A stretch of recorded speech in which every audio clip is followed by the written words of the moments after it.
Hello friends, welcome to Come and See. My name is Harpreet and I am so excited that you decided to check this video out today because I am sharing my testimony. I feel like in the last couple of videos that me and Hazel have made that we have talked up my testimony so much, and I am so blessed to be able to share that with you guys today. But before I start, I do want to apologize because this can be a very long video. It might be a 45-minute video, it might be an hour-long video. I have notes in front of me to hopefully keep it concise and short, but also to the point. But in the midst of all that, I do want to cover every part of my testimony. I want to cover the questions that I usually get from individuals who hear my testimony and where I am in my relationship with Jesus right now. So I don't know how long this video is going to be, so I apologize in advance, but I hope you enjoy it and that you could possibly grab a cup of coffee or some tea or even some water, just like I have here myself, to listen to this and just see God's goodness, God's faithfulness, and God's redeeming love throughout my story, and hopefully that you are able to take something from my testimony and apply it to your own life as well. And so I'm gonna go ahead and get started. So growing up, I'm the youngest of three. So I'm Indian, I'm the youngest of three, and I grew up in a multi-generational home. I live with my grandparents, my parents, and my siblings. I absolutely love it. It's chaotic at times, but you know, sometimes chaos is a good thing. And so I grew up in a Hindu and Sikh household. So for those of you who do not know what Hinduism or Sikhism is, I'm gonna give you a kind of a little 30-second blip of what both religions are. So Hinduism is a religion that is followed by most of India. It's India's main religion, and they have about 300 something, like 60 million gods, and they believe that God is in everything. And there's three main gods: there's Brahma, Vishnu, and Shiv, and these three are the main gods, and they have basically all the other gods are reincarnations of these individuals. And then Sikhism is a monotheistic religion, and there is one God, so it's Ekam God, and that means there's one God, and there is 10 main gurus that Sikhism believes in, and the last guru is the holy book that Sikhism has, and that's the holy book that they worship or they bow before, and when you go to a Sikh temple. And so growing up, I was a part of both of these religions, and it's kind of crazy because they're very polar opposite from each other. And so around the age of 10 through 12, like somewhere around there, I started like becoming more curious to why we followed both religions. And so that curiosity led me to Google search and just like be like, well, what are the similarities and what are the differences between Sikhism and Hinduism? And something that always bothered me was that I felt that a lot of the Hindu gods never knew what was going on, or they were surprised by what happened in creation. And just having the knowledge of like the four omnis, like me and Hazel shared in our characteristics of God video, I was really bothered by that. And so I was just like, no, Hinduism doesn't make sense to me in that regard. I rather follow Sikhism, which says there is one God and there's 10 gurus, which I was like, okay, that makes sense. Like there's 10 teachers who've lived their life, and there's like teachers in every religion. So I was like, you know, that makes sense.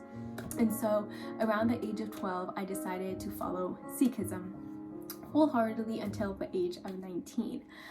In the midst of all this, I had such a sweet friend group. We had a friend who was Muslim, we had a friend who was Mormon, who was Catholic, who was Christian. Me and my cousin were both Hindu and Sikh, and it was just so sweet because we would have such nice discussions at lunch. And during these lunch discussions, we would just talk about God and what like our theology of God was. And it was so neat just to hear everyone's view on God and like what they personally believe, but also what their theology was from like the denomination or the denomination of Christianity or of Catholicism they came from, even like what a different religion believed as well.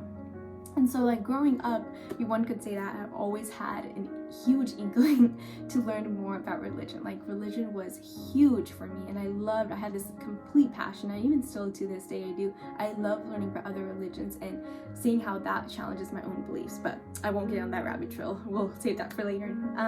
And so Throughout my middle and high school career, I had this math teacher. His name was Mr. Landon, and he was an absolute sweetheart, and he was like a father figure to me.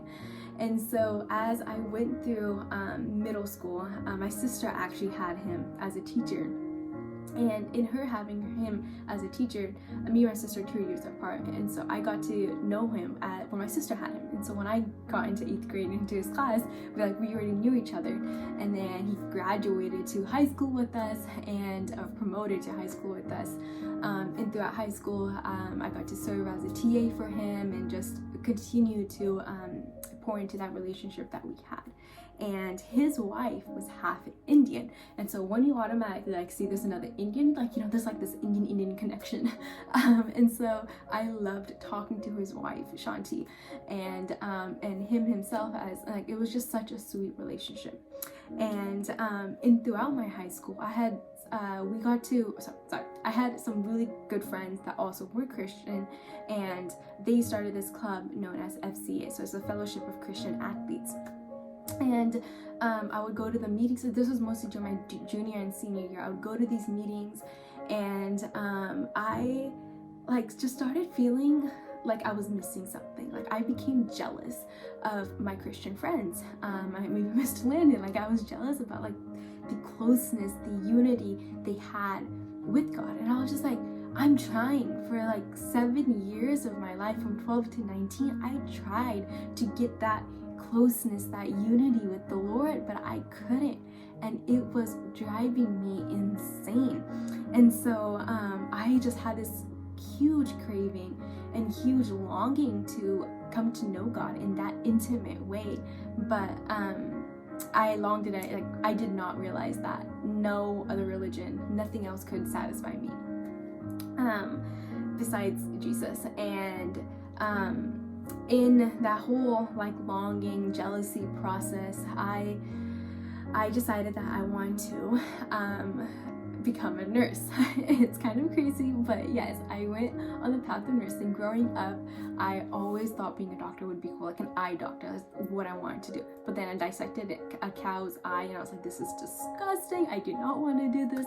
And so when my youngest cousin was born, he was born premature, and when I was in the hospital, I loved the way the neonatal nurses just cared for him, and I was like, you know what, I want to be a neonatal nurse practitioner. That is my goal. And so at that time, I started applying to universities that only had a nursing biology, because growing up in a family that's immigrants, my parents immigrated from India. My brother was in engineering. My sister at that time decided she wanted to do law school, so I was the first one to go into the fields of healthcare and trying to figure it out on my own. I was like, we'll just see where this leads me. And so I started to apply for only schools that had a bachelor's in nursing. I didn't realize that you could get your bachelor's in biology and then go to nursing school.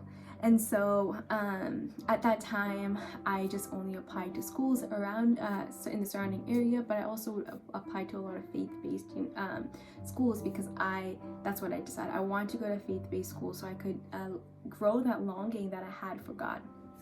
And at that time, I was also working as a peer tutor. So in my sophomore, junior, and senior year, I worked as a peer tutor at Lincoln High School, my high school.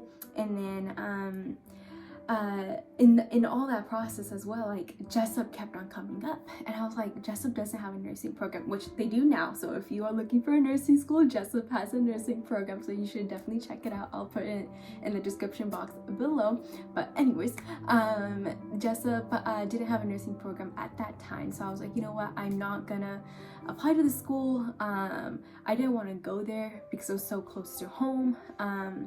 And I remember my dad, every time we would pass by Jessup, he would be like, you're gonna end up at that school. And I was like, haha, funny, Dad. No, I'm not. And so I really didn't want to go to Jessup. I applied to a lot of sister schools to Jessup, and I didn't get in. And so I was definitely disappointed. And those schools also had a bachelor's of nursing, so that's where I applied. And then long after all the UC schools closed the application, I was talking to one of my friends, and she's like, Harpreet, you know you could apply to get a bachelor's in biology and then go to nursing school. And I was like, oh, I didn't know that. And so I went ahead and started looking for schools that had a bachelor's of biology. And during this time, while I was Mr. Lennon's TA, someone from Jessup brought some flyers, and in those flyers it said that Jessup just started a biology program. And I was like, oh, okay, cool. Still don't want to go to the school. Go to work that day in the library, and Miss Silva, the librarian, who also is now at Jessup, which is so neat. So love to see the connections. She's like, hey, like, how's the college search going? So I'm like explaining it to her. And then I told her, I was like, I'm thinking of just doing a bachelor's in biology. And so she was like, oh, someone from Jessup just dropped these pamphlets off, and you should definitely take a look because Jessup just started the biology program. And I was like, okay. And so, like, being the strong believer in if something comes up that one should just, go for it, or at least consider it, I was like, okay, Jessup has come up like so many times in this short span of time. So I was like, you know what, I'm just gonna consider it. I considered it, I applied, and from there, like, I was so quick to get a response. And from there, I started considering the other schools that I applied to, and just like figuring out like what is the best possible pathway for me. And the first school I got a rejection letter from was a school I wanted to go to for 3 years. And so I remember, still to this day, I remember like receiving that letter and just being like, I'm gonna be a hobo for the rest of my life. Like, there's no purpose in life for me. And so when I got my first acceptance letters for Westmont College, I was so excited because I was like, I'm accepted, people want me. And so I got from Sac State, Sonoma, Westmont, as well as Jessup. And so I didn't open Jessup's mail at all because I was like, I really don't want to go to that school. And so I got into Westmont, and I was like, okay, they have a decent amount of scholarship they're giving me. Sac State was like really close to home, so I was like, financial aid hopefully will cover that, as well as Sonoma. And then there was Jessup. And so I remember walking into Miss Lynn's room, a classroom, and he was just like, so Harpreet, how's the college search going? All my friends were sitting and chatting about it. And I'm telling him like all the schools I got into, and he went to Westmont. Sorry, my notes almost fell. He went to Westmont, and so I was like, I got into Westmont, and then he was like, that's so neat. He's like, what about Jessup? And I was like, I don't know. He's like, what do you mean you don't know? Like, my best friend Alex also applied to Jessup, and so she heard back from Jessup, and I told him, I was like, oh yeah, I got like letters from Jessup, but I don't know if I want to go there. And he's like, what do you mean? And so I was like, I got letters, but I didn't open them. And so I took the letters and I gave them to Mr. Landon to open. So he opens them, he's like, you got it. And I was like, oh cool, like, I don't really cared. And then he opened the financial aid letter, and I almost got a full ride scholarship. And so I was just like, there is no way. And I was just like, okay, I literally almost got a full ride scholarship to go to the school. And so my 3 choices to go to school were Westmont, Sonoma, and Jessup. And so Westmont was, there would be no family nearby, I wouldn't have a job, and financial aid it was great, but it wasn't as great as Jessup was. Sonoma, I have some uncles down there, and I wouldn't have a job, but I still would be able to receive financial aid. And then Jessup, I would live at home. I had a job at that time. I was working at Baskin-Robbins, and I would receive basically a full ride scholarship. And so thinking about my siblings also being in college, and just like the financial difficulties my family was going through at that time, I decided, I was like, you know what, I'm gonna go ahead and go to Jessup. And so I decided I was gonna go to Jessup. I accepted it. The first year at Jessup, I only paid $25. That is insane. I remember like paying with quarters, feeling like I don't know if I have $25 in my wallet. And so it was such a blessing to just be able to go to a school that I didn't have to worry about so much financially. And before I further my testimony, I just wanted to mention that I have found it to be absolutely insane, the fact that Jessup, so I was born down in San Jose, and I moved up here to Sacramento area, and Jessup was started back down in San Jose and was accidentally founded by Bryce Jessup because they missed an exit. And in 2001, Jessup started. William Jessup Rockland campus was built and is now the official campus. And I was just like thinking, I was like, dang, like we were both like born in San Jose. Like Jessup campus was born in San Jose, so was I. And then here, like 19 years later, I come to, or not 19, sorry, 18, 17, 16, 17 years later, I come to this school that was started in the same city I was born. Anyways, totally random, but I thought it was like so neat and so cool, like just seeing that Bryce came about Jessup because he missed an exit. Like if he hadn't missed that exit, would he have come about Jessup, the campus? Who knows? Or the facility at that time. Anyways, going back to my testimony. So I applied, got in, and then I was supposed to start. And so in fall of 2016, I was starting my freshman year at Jessup. And I was so nervous because I was one of the only non-Christians going to a Christian university. And it wasn't just that I was a non-Christian, I was a Christian. I mean, I was not a Christian. I was an individual who was from another religion going to another religious like institution. It wasn't even that I was like a non-believer or an atheist, or like the fact that I was associated with another religion coming to a school that is Christian. It was just kind of interesting and weird at the same time. And I thought about that like as I was going to the school, and I was just like, okay, like I'm gonna be like the only non-believer here, and people are probably gonna judge me, and people are probably not gonna like me for it. And so my first year was just so hard, and I remember thinking to myself, like, I'm just gonna get through my freshman year, and I'm gonna tell my parents, like, hey, I don't wanna continue at Jessup. I will go to a community college and everything. And but God obviously had different plans, and I'm so grateful He did, because I love Jessup and my community that I found at Jessup. But so when you start as a freshman at Jessup, you have to take certain classes. So I had to take FYE, which is a freshman year experience class, and I took it with Pastor Brad Swope, who's a pastor who's also a teacher, and he was my FYE leader. And then I took a class called Contemporary Discipleship with Professor Pickering, and the whole point of this class is to teach you about the New Testament. And then those were the two classes that we had to take while we were in our first year at Jessup, first semester while we were at Jessup. And I remembered walking into FYE being like, well, what is this class? Because Pastor Brad loves philosophy, so he made it a very philosophical class. And we had a few people cry in that class, but we had to read a book, and I loved that book. I still have it to this day, and one of these days I want to go back and read it.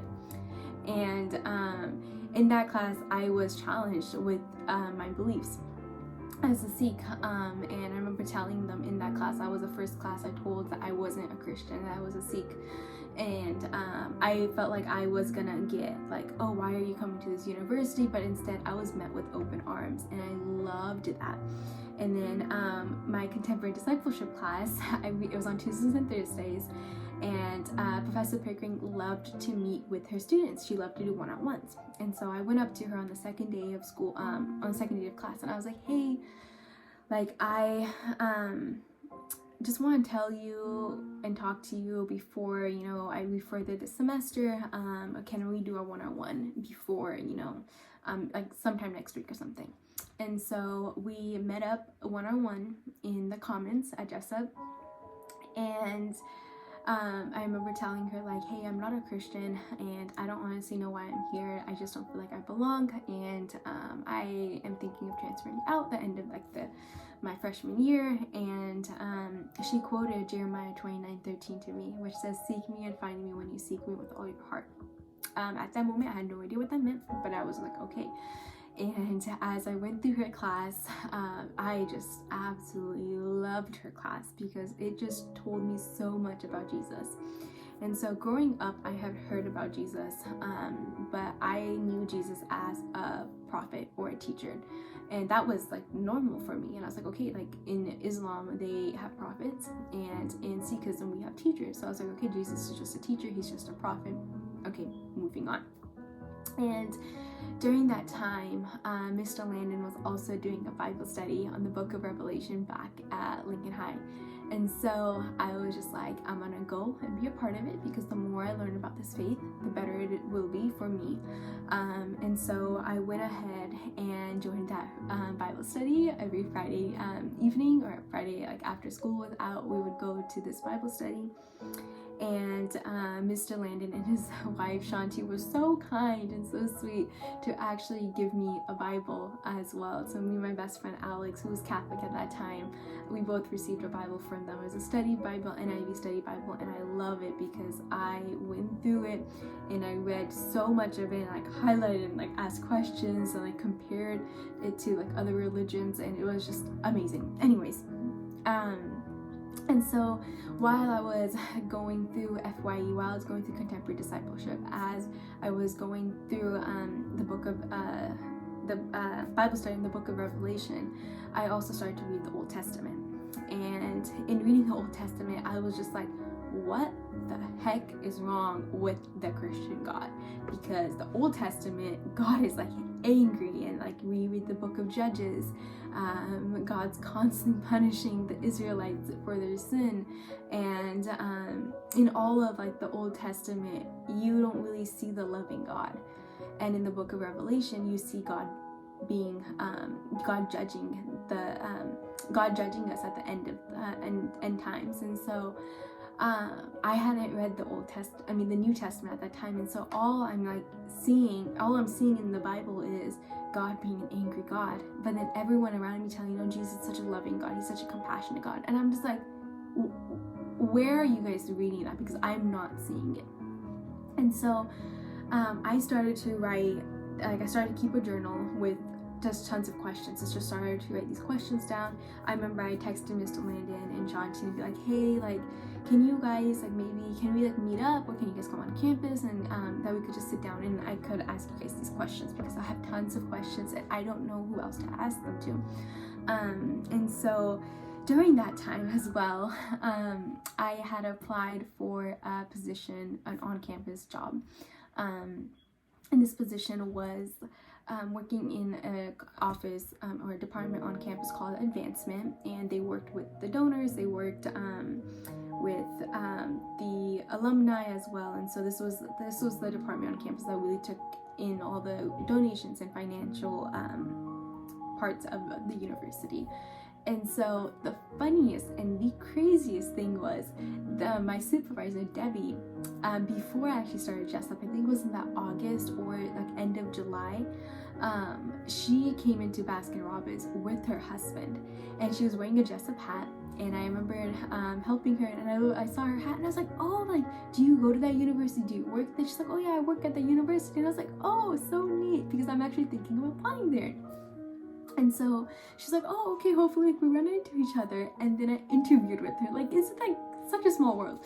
So I interviewed with her, and the reason that I really wanted to have an on-campus job, and I think one of the reasons that I also struggled my first year at Jessup, was because I was in high school, I was part of everything. I was president of clubs. I was super involved in sports and in different clubs on campus. A lot of people knew me, and all my teachers knew me, because all my teachers had my siblings, and so all of my classmates knew me as well. And so coming to a school that I didn't have a ground, a solid ground to hold me on, it was just loose sand.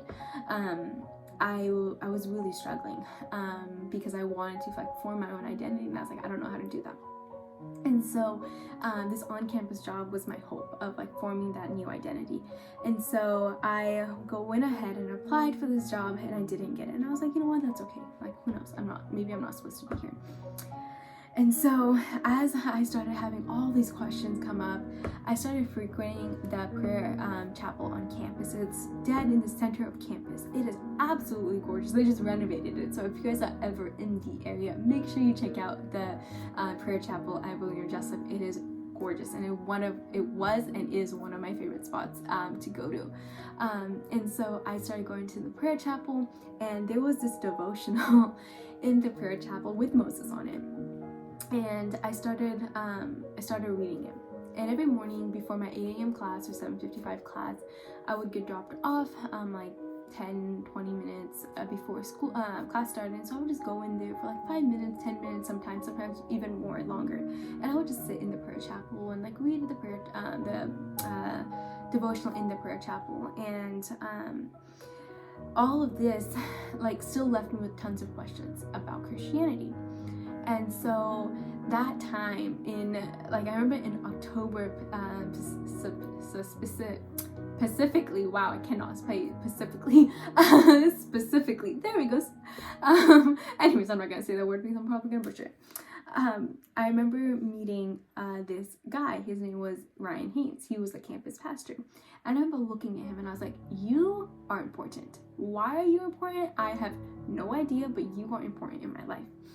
And so throughout my fall semester, I continued to have tons of questions. I read the Bible, and in spring semester, campus pastor Ryan Haynes was doing an SFG, which is a spiritual formation group called Questions About Christianity. And I was like, wonderful, I have so many questions. So I went ahead and joined his SFG, and it was just absolutely amazing because I asked him tons of questions. And it was not in the SFG that I got to ask him many questions because most people were Christian, so we would like talk about the bigger questions. But it was later on, like during coffee, we went out for coffee on campus, we went out for lunches as well. And so me and Ryan just started to meet, and he started like help me like tackle these questions that I had. And some of them were very basic, like who was Moses, why did Moses matter, how was Moses like part of the whole part of Jesus's genealogy type of questions. And so Ryan had told me to, instead of reading the Old Testament, to actually start reading the New Testament and starting with Matthew, Mark, Luke, and John. And he was like, in order to understand the Old Testament, you need to understand who Jesus is. And so I went ahead and I started reading the New Testament. And in the process, I still had more questions. So I started to write them down again. And as I did, and as I frequented the prayer chapel, I just started to feel something change inside of me. And one of my favorite parts about the New Testament was Matthew 5:16. And Matthew 5:16 says, let your light shine before others so that others may see your good deeds and it may glorify your Father who is in heaven. And as I read that, I was like, wow, this really does stick out to me. And as I continued to like read the Bible and continue to have these questions, I was just so overwhelmed with the amount of questions I had. And Ryan was such a blessing in this time. He really helped me tackle these questions and understand these questions. And in all around that time, my job at Baskin-Robbins was starting to become toxic. And so I ended up quitting at the end of March and beginning of April. I ended up quitting Baskin-Robbins. And about 2 weeks later, I remember like saying this specific prayer, just being like, Lord, I need a job. And 2 weeks later, my supervisor, Debbie, emails me. She's like, hey, we are looking for student workers. Are you still interested? And I was like, yes, I am 100% interested. And so at that time, I decided I was going to stay at Jessup, and I started forming some sweet friendships too, so that was really nice. So I stayed at Jessup, and in the process of me staying at Jessup, Ryan found out that I was working on campus during the summer, and so we continued to meet. And throughout this entire time, you guys, I was still, every single day, I would go into the prayer chapel, take a picture of that devotional. If it was the weekends, I would take a picture of it, and if it was the weekdays, I would go and just keep on reading the devotional every single day. I never missed a devotional, like a single page in that devotional. And so I started like going into the prayer chapel, started meeting with Ryan. I had all these questions, finally, like I said before, like things started to change inside of me. And as I tried to read the Sikh book, it just felt wrong. Like something inside of me was just like, no. And as I tried, I sincerely tried my best. And like I was saying, like the Guru's names, and like every time I came across God, I just wanted to say Jesus, or I just wanted to say Lord. And there was a time that I actually stopped reading the book, and my mom noticed. And my mom was like, hey, like honey, like you are still in bed, like do you want to like get up and like read the book? And when I say I devoted myself to it, I mean I devoted these 7 years fully, completely to Sikhism. I would get up in 5 in to read the scriptures. I would read scriptures in the evening. I would read scriptures before I went to bed. The Sikh book. So when I'm saying scriptures, I meant the Sikh book. And I tried. I would go to the Sikh temple, and I like completely devoted myself into it. But there was a part of me that something was still missing. And my dad wasn't actually here at that time. My dad, my grandparents all were in India, and I remember my mom saying to me, like, if your dad was here, if your dad was here, he would have taken you out of that school, because you're not reading the Sikh book anymore. And that instilled a lot of fear in me. And I remember telling my sister, I was like, hey, like, you know, mom said this, and I really like the school, and I really don't want to leave. And my sister's like, none of that's gonna happen, like, don't worry. And so as I continued to read the book, as I continued to read the Bible, as I continued on that journey of just reading the Old Testament, meeting with Ryan, meeting in the prayer chapel, on October 17th of 2017, me and Ryan were just meeting just for our normal lunch, coffee times. And during that time, I was like, Ryan, like this is what's happening in my life. Like this is happening. I'm not reading the Sikh book anymore, and like I go into the prayer chapel every morning, and like I feel like if I don't go, like I'm missing something. And I was like literally told him everything, and Ryan sat right in front of me, very calmly, very sweetly said, Harpreet, I feel like you know who Jesus is, and the question is, do you want to accept him as Lord and Savior? And I just looked at it and I said, I was like, sure? And he's like, no, it's not a sure, it's a yes or no answer. And I was like, yes, I do. So on October 17th of 2017, in the middle of CAF, you guys, sitting in the CAF over a meal, me and Ryan helped me pray the prayer of accepting Jesus as my Lord and Savior. And as I've shared my testimony in that part with people, like I came to the realization that like me coming to accept Jesus as Lord and Savior in the CAF is so symbolic in its own way. And because like Jesus' ministry, we see that Jesus meets with people and he dines with them, he eats with them. Like I remember doing a devotional with my church and saying like, no one sits and eats with an enemy. They sit and eat with someone they love. And I am just so blessed to come to know the Lord over a shared meal. Like how important, how cool is that? Like I could go and share a meal and the love of Jesus with someone by just having a meal, having coffee with them. Isn't that just awesome? Anyways, that was just a freebie.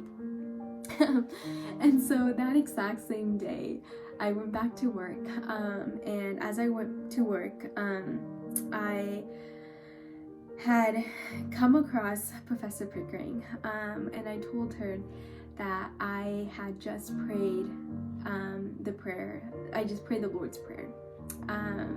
And Professor Pickering was like, okay. And I was like, no, I prayed the Lord's Prayer. And I was saying that I prayed that I accepted Jesus. But the Lord's Prayer, it can be found in, I think it's in Matthew 6, when one of his disciples, like, Lord, teach us how to pray.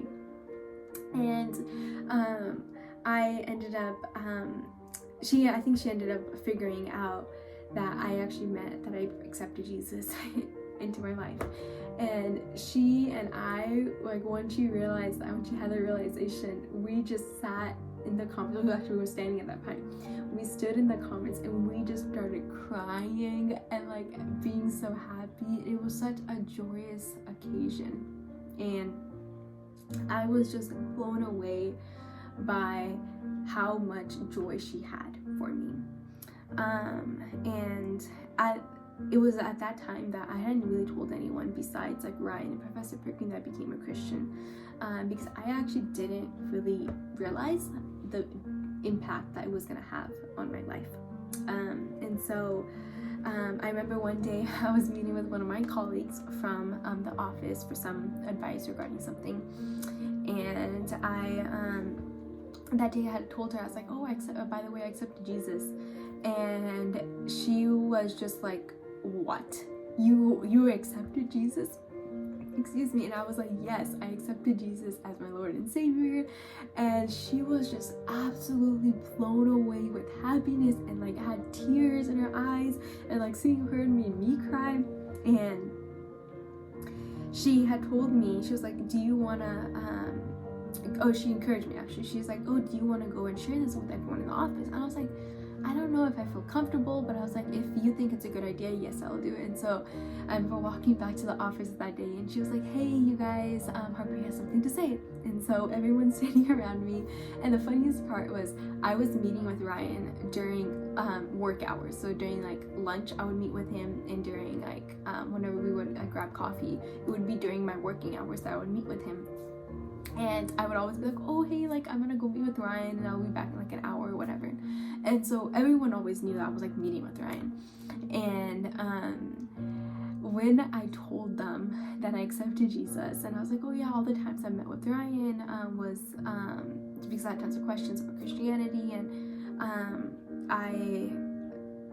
me and Ryan like met like a week ago or whatever, 2 weeks ago, whatever it was. And I was like, I accepted Jesus as my Savior.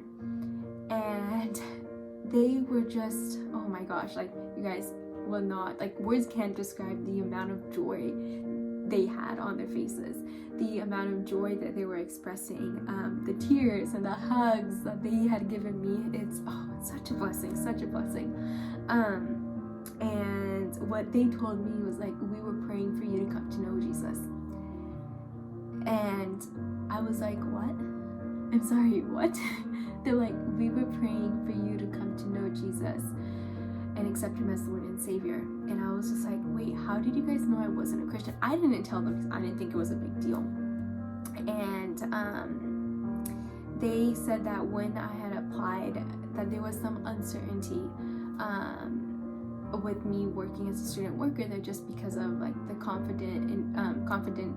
confidential information that office keeps. And it's like there's a lot of like donor and cash information, or not cash, sorry, financial information that office was in charge of. And so they're like, we talked to Dr. Jackson, who is the president of the university, and what Dr. Jackson has said that day to Eric Koch, who was in charge of the advancement office at that time, was, as long as you lead her to Christ, that's all that matters to me.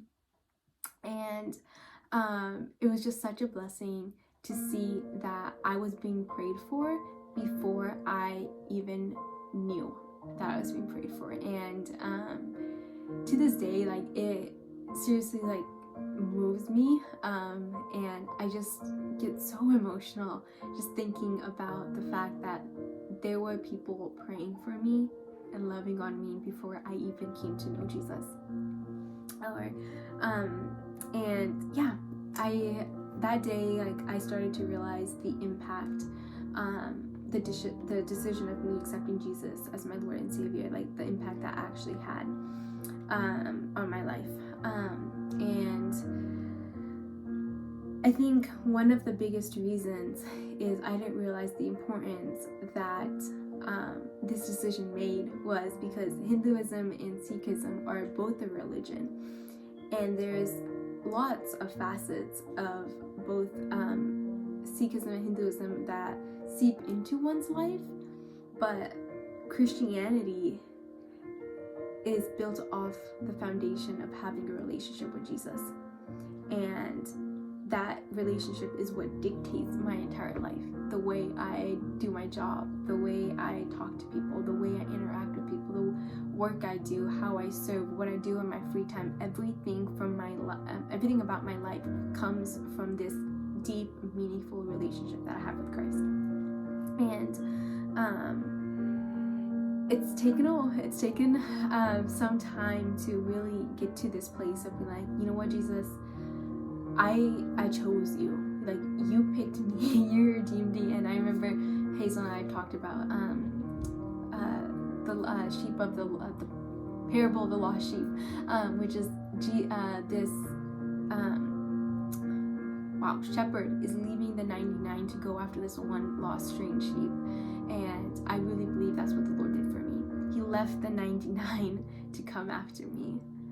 And it starts hitting you differently when you realize that you don't deserve to be lost. I mean, you deserve to be lost, but you don't deserve to be found. But we're only found because of the love that God has for us and because of what Jesus did on the cross.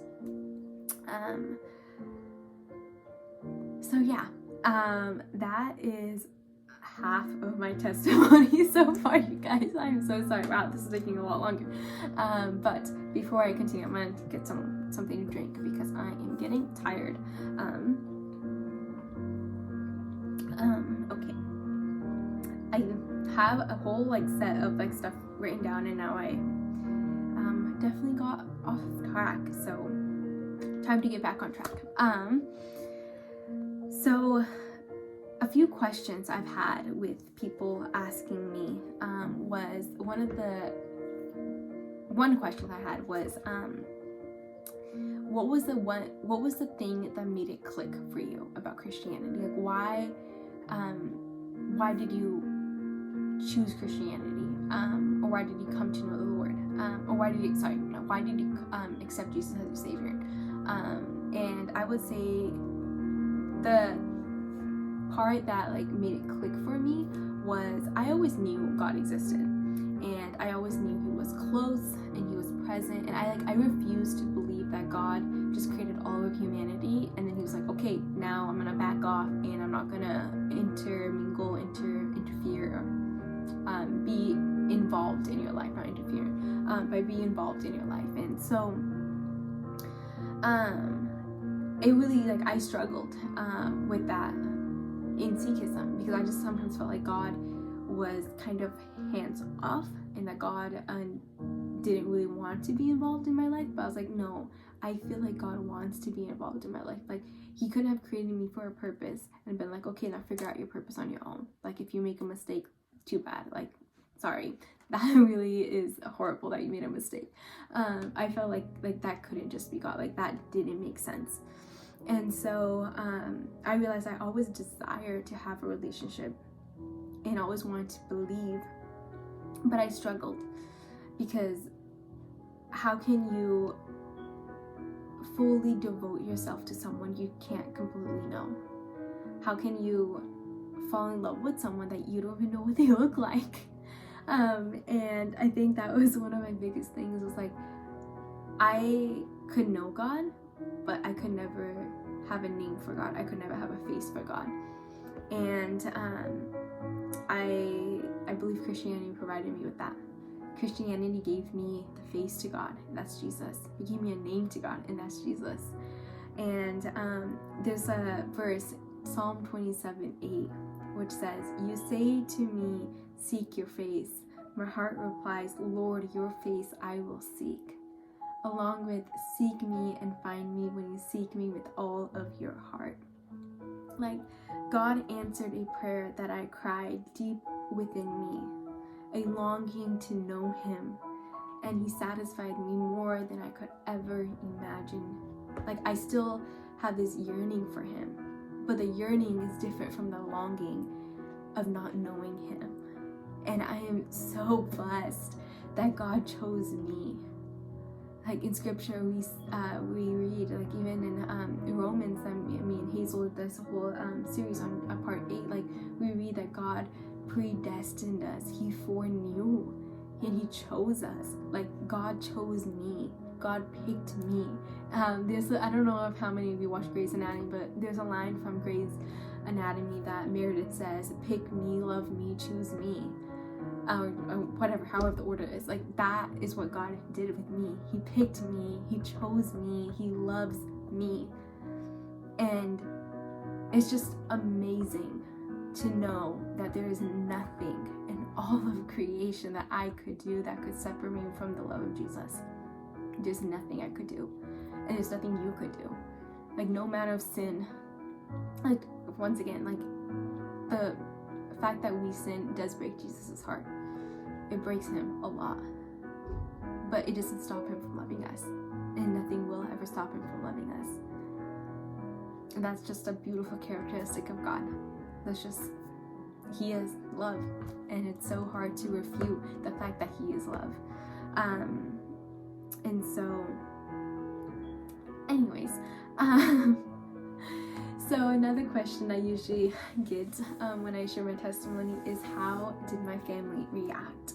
And I didn't tell anyone at first, and the way I went about sharing with my sister first. And I hate confrontation. Like, if you come to know me as an individual, like, I do not like confrontation at all. I will avoid it in every possible way I can.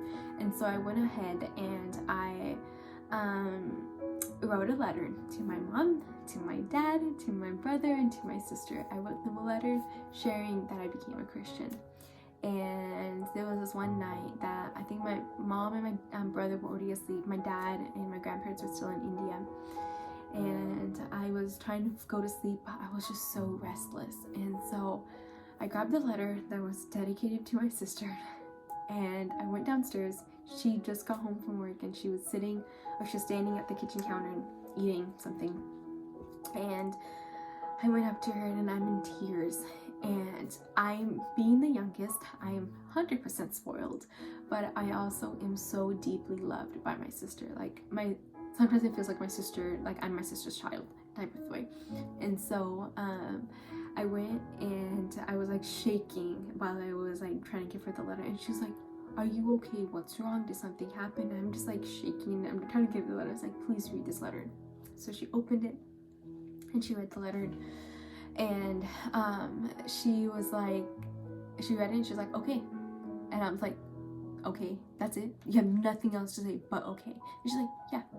And she, like, the only thing she was like, "I ask is that you don't get baptized until, you know, after you graduate." And so I was just like, okay, solid. Like, my sister knows. And that was her reaction. Hopefully that's everyone else's reaction. Unfortunately, that wasn't it. So I didn't listen to my sister. I actually did get baptized in 2018. So December 5th of 2018, I got baptized by Ryan in front of all my Jessup friends, all my Jessup family, and it was such a sweet, sweet time. But going back to with my parents, so I didn't tell my parents. They started to assume because I would read the Bible, I would like go to church. I actually didn't go to church for the first, I would say, 2 years of my Christian walk. It was like the first year I definitely did not go to church. The second year I started going to a church that was like about like 5 minutes from my house every once in a while. And then after I got baptized, after I started to go to church, after all of that, I was approached by one of my supervisors at Jessup in the office that I worked for, and he had asked me, he's like, "Would it be okay with you if we did a video on you?" And I was just like, what does this mean? And so he was like, he had talked to some donors, and he wanted to share with the donors that what they put their money into at Jessup doesn't go to waste. Like, one of Jessup's mission, Jessup's mission statement is like creating leaders for the glory of God. And Jessup is a Christ-centered university. And so when donors are giving their money, they want to make sure that people are coming to know the Lord. And so my supervisor was like, "We would love to share your testimony and just show donors that like what they are giving their money to actually is going to change someone's life, just like it changed mine.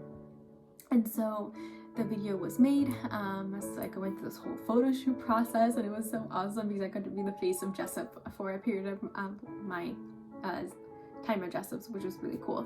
And so the video ended up getting shared, and I didn't share my own like Facebook or anything, but one of my cousins saw it down in Fremont, which was like the craziest thing, but she saw it and she shared it, and then my parents saw it. And to this day, you guys, I had told my parents about me accepting Jesus. And they found out, and when my dad found out, he was mad at me, and he was upset, and he had all the reason to be upset and all the reason to be mad at me, and I wasn't gonna push it. I was like, you know what, you're upset at me, and that's okay, because you have the right to be mad. I didn't tell you such an important thing. And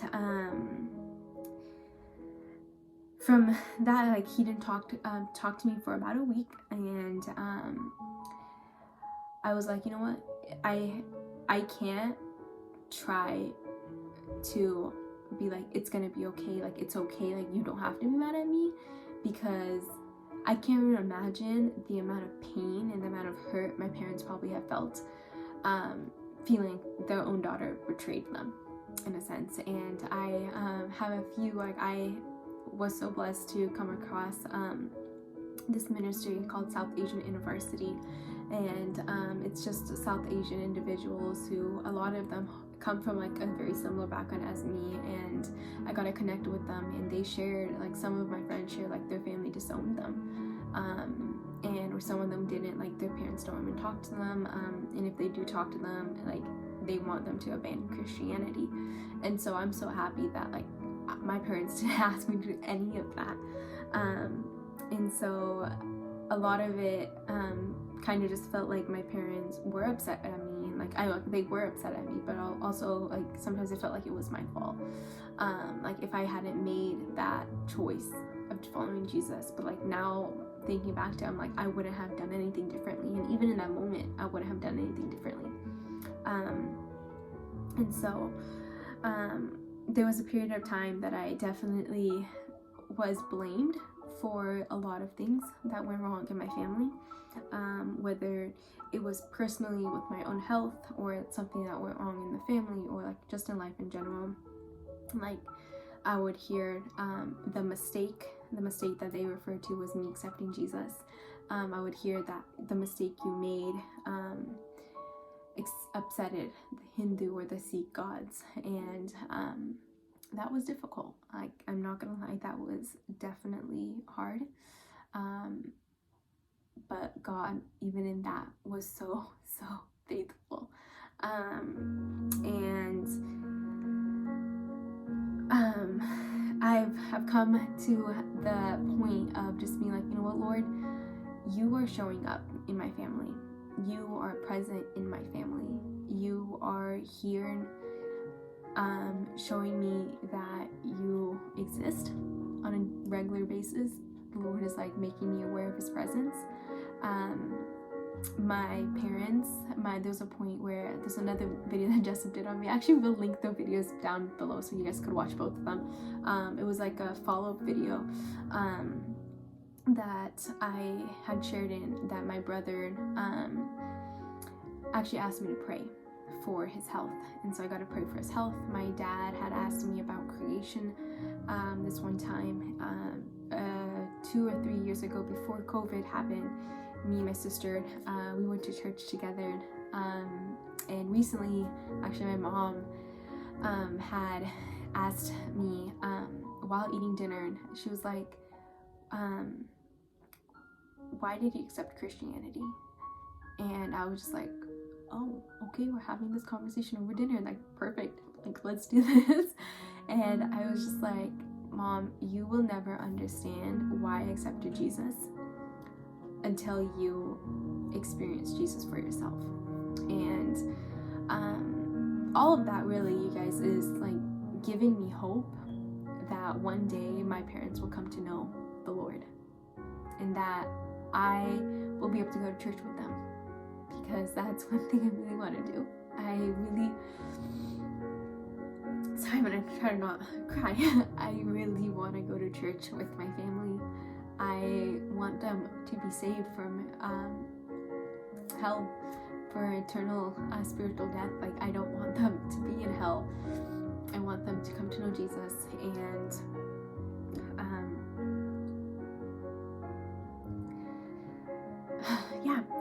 sorry. Something I recently just felt like the Lord was telling me was that my family, like my home, is a practice ground for me. I've shared, I think it was like in the first video that I shared, that I would love to do medical missions. And I believe that my house, my home, my family is my practice ground for my medical missionary training or purpose in life, whatever you may want to call it. That if I could learn to live with my family, like I know how to live with my family, and if I learn how to share the gospel with them, and it doesn't have to be through words, whether it's through my actions, like I'm doing them such a blessing. It's such a blessing to them. They might not know it. Like, it's through what I do, it's through me being a light, like Matthew 5:16 says, like I'm supposed to be the light to my family, and I'm being the light to my family. I'm shining and glorifying God through how I live my life and through my actions. And that's all I could keep on doing.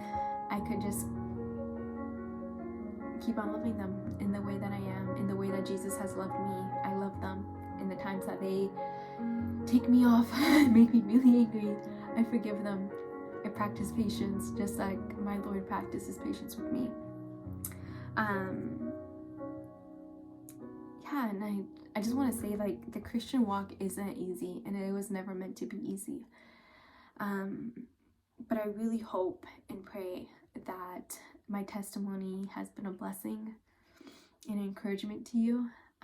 If there's any part of my testimony that you're like, Harpreet, you started talking and then you did not finish your train of thought, please reach out.